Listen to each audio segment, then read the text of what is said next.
I understand. I wasted all those years working and I never saw him. I just want to go home. I'm stuck here all alone and I want to go home. Martha, listen to me.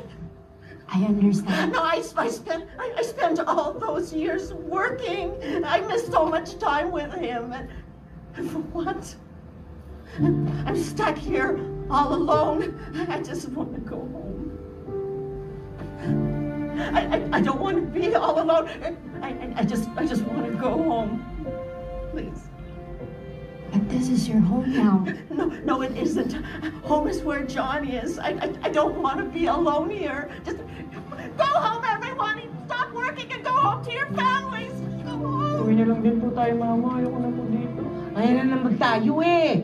Tonton, mas may future ka dito. Hayaan mo na kasi siyang mamili, ate. Hay nako, okay lang yan, Ami. Kayo ba gugustuhin yung mga anak nyo lumaki sa Pilipinas ngayon?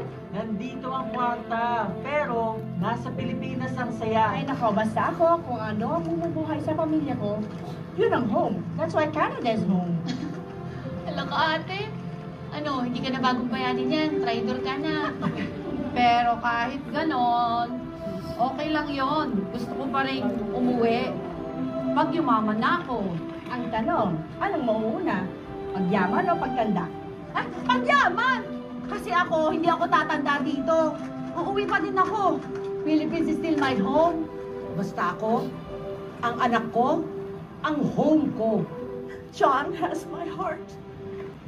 He is my home.